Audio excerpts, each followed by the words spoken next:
Welcome to the Soft Life with SADDIE BADDIES, Micromoments, hosted by yours truly, Priscilla O. Adjaman.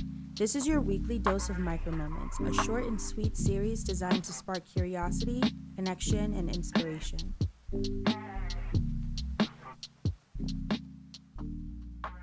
How does feeling stuck prevent us from living and stepping into our fullest selves and in our best lives as well?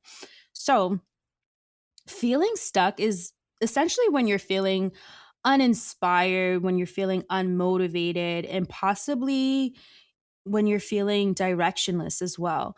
So sometimes we also can attribute feeling stuck to analysis paralysis, which is actually a term that means when you are met with too many options and you're unsure of what outcome to expect. So, analysis paralysis is a state of overthinking and overanalyzing a situation to the point where you're not making any action at all and no decision is actually taken. So you're in this limbo, you're stuck in this, oh, but what if this happens? And you're trying to kind of predict the outcomes and you end up not doing anything at all.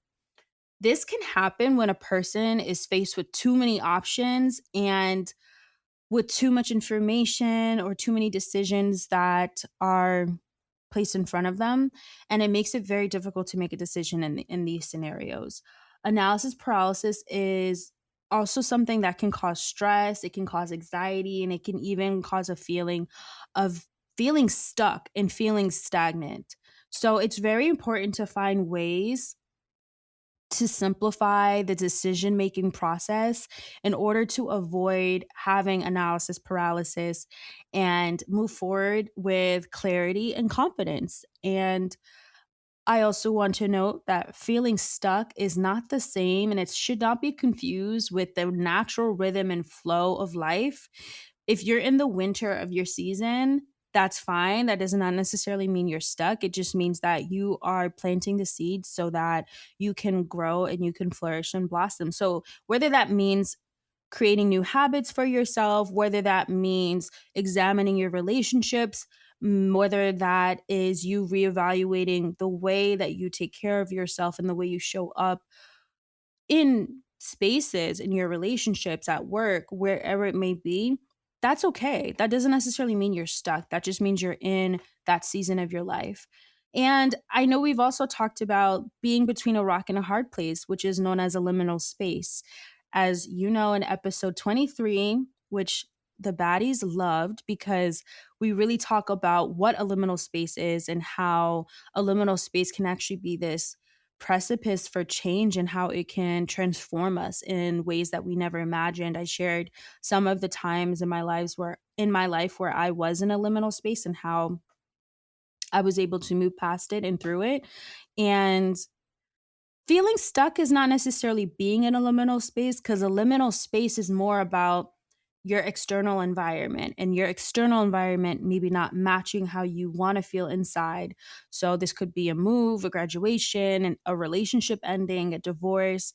Those are all external factors that really impact how we feel inside. Whereas feeling stuck is more of this kind of weird feeling that you can't really put your finger on, but you just know that you're afraid to take the next step somewhere, right? And last but not least, feeling stuck is also not the same thing as being clinically depressed. We've talked about depression, we've talked about high functioning depression in episode 29. Similar feelings of feeling stuck and feeling depressed can overlap, but the two are not the same. So let's talk about what inspired action is and how inspired action can help to propel us into that next step that we need to get out of this place of feeling stuck.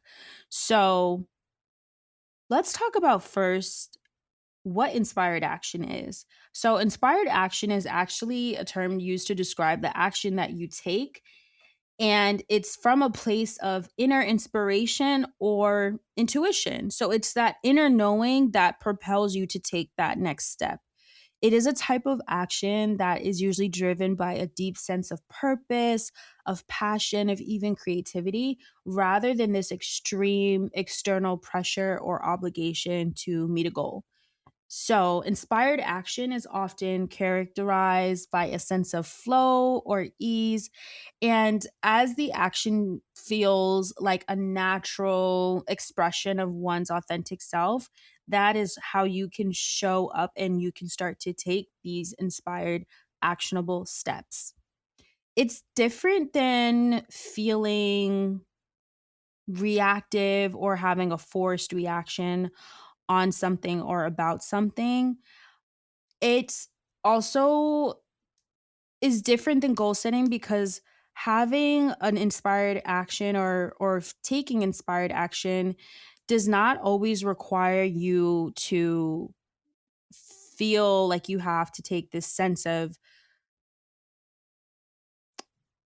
duty, the sense of responsibility or obligation.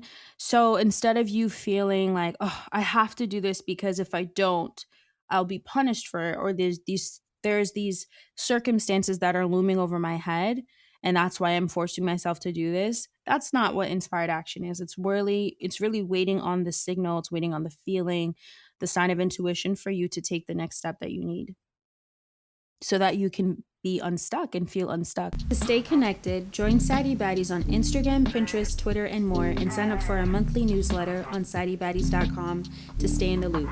Sending you hella love and stay soft, baddie.